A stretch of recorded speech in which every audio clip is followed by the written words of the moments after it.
Ulcus decubitus atau penetrasi akar gigi. Gigi decidui adalah gigi yang pertama kali tumbuh pada anak, di mana gigi ini nantinya akan digantikan oleh gigi permanen.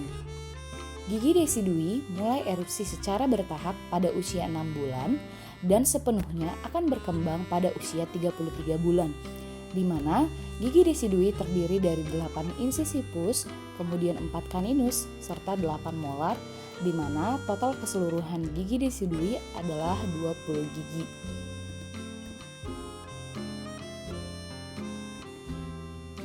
Gigi decidui berfungsi untuk yang pertama, membantu fungsi pengunyahan, sehingga makanan dengan mudah dapat ditelan dan masuk ke dalam rongga pencernaan selanjutnya.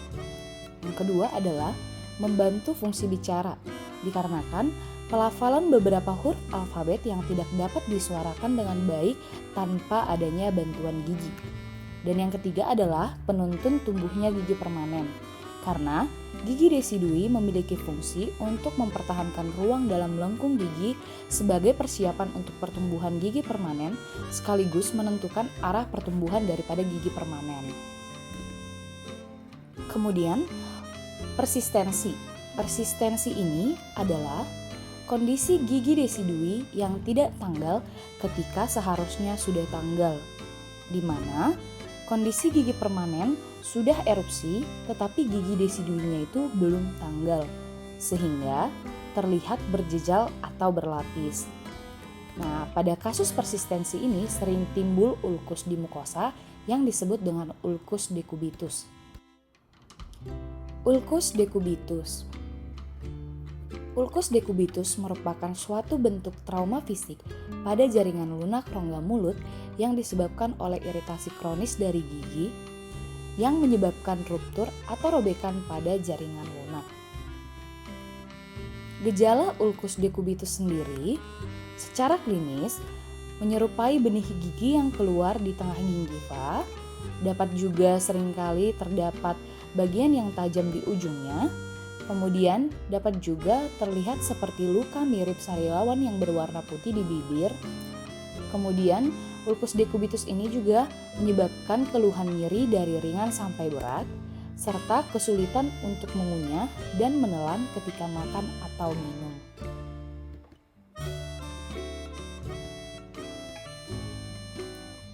Nah, di sini terdapat pembeda antara gigi dewasa yang erupsi dengan ulcus decubitus akibat dari penetrasi akar gigi. Jadi, di sini pembedanya, apabila dia itu berusia 4-5 tahun, dia adalah kemungkinan besar ulcus decubitus. Beda dengan gigi dewasa yang erupsi, dikarenakan usia tumbuhnya gigi dewasa itu mulai dari 6 tahun dan biasanya dimulai dari gigi insisi pus bawah. Jadi bisa dipertimbangkan dari segi usia. Yang kedua adalah dari segi bentuknya. Jadi ulcus decubitus itu biasanya bentuknya runcing, tajam, tidak beraturan karena memang dia adalah ujung akar atau irregular. Sedangkan gigi dewasa, dia itu bentuknya halus dan berbentuk mahkota. Penyebab dari ulcus traumaticus sendiri ini disebabkan oleh beberapa hal. Yang pertama, dapat disebabkan oleh gigi supraposisi yang tidak mempunyai gigi antagonis, kemudian juga gigi malposisi, trauma akibat kecelakaan, kemudian sisa akar gigi yang tajam, dan yang terakhir adalah perforasi radix daripada gigi decidui. Secara singkat, proses terjadinya ulcus decubitus akibat dari sisa akar decidui adalah ketika sisa akar decidui tidak teresorpsi oleh gigi permanen yang menyebabkan gigi decidui terdorong oleh gigi permanen ke arah mukosa, menyebabkan pembuluh darah tertekan dan lama-kelamaan akan merusak mukosa dan akar gigi decidui keluar. Untuk pengobatan daripada ulcus decubitus ini sendiri, terdapat berbagai macam penanganan. Yang pertama, hilangkan faktor penyebab. Dengan cara penanganannya nanti akan tergantung dari faktor penyebab yang menyebabkan ulcus decubitus itu sendiri. Yang pertama adalah gigi maloklusi atau supraposisi. Maka dapat dilakukan dengan ekstraksi gigi penyebab sesuai dengan prosedur pencabutan atau ekstraksi. Yang kedua, dapat memberikan antibiotik broad spectrum seperti penisilin untuk mencegah infeksi sekunder oleh bakteri, terutama jika lesi ulkusnya parah dan juga dalam.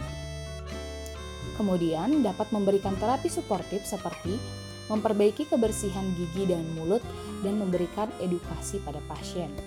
Dan yang terakhir adalah apabila itu disebabkan oleh sisa akar yang tajam, maka akar dari gigi desili tersebut harus dicabut. Jadi di sini saya akan menyajikan penanganan penetrasi akar gigi anterior pada anak yang menyebabkan ulkus decubitus dari sebuah case report. Adapun langkah pertama adalah siapkan alat dan bahan dan juga lakukan pemeriksaan intraoral. Dan adapun alat dan bahan yang diperlukan adalah alat oral diagnostik standar, kemudian juga ada retraktor, lalu ada tang sisa akar anterior anak, lalu ada siring 1 cc, kemudian ada cotton roll, cotton pellet dan kain kasa steril, lalu ada alkohol, kemudian ada povidone iodin atau betadine, serta PHKI.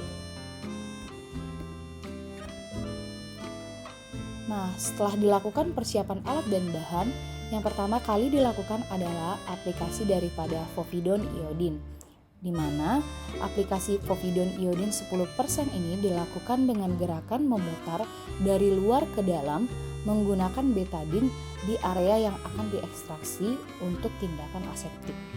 Kemudian tahap kedua adalah mengaplikasikan anestesi gel topikal, di mana pertama kali kita keringkan area kerja terlebih dahulu, lalu mengaplikasikan anestesi gel topikal dapat berupa prekain, lidokain 8% ataupun dibukain 0,8% ke gingiva labial. Kemudian dilanjutkan dengan injeksi PHKin dengan lidokain HCl 20 mg dan juga epinephrine 0,0125 dalam 1 mg dengan spuit 1 cc pada mukosa gingiva labial. Selanjutnya adalah cek anestesi. Jadi kita periksa apakah anestesi telah bekerja dengan cara melepaskan perlekatan ligamen periodontal dengan menggunakan eksavator. Lalu setelah kita cek anestesi, kita lanjutkan dengan pencabutan gigi, di mana pada kasus mencabut gigi 51 dengan menggunakan forceps sisa akar daripada anterior. Di sini yang perlu diperhatikan pada pencabutan gigi adalah hindari menekan bagian koronal ke arah apikal untuk mencegah intrusi yang lebih dalam dari apeks akar. Kemudian kita lanjut dengan kontrol pendarahan dengan menggunakan kain kasa setelah gigi 51 tadi telah diekstraksi. Setelah melakukan prosedur di atas, kita lanjutkan dengan memberikan instruksi pasca ekstraksi pada pasien. Dengan yang pertama, kita instruksikan pasien untuk kontrol 1 minggu pasca ekstraksi dan juga kontrol ulang 3-4 minggu, 6-8 minggu, dan 6 bulan.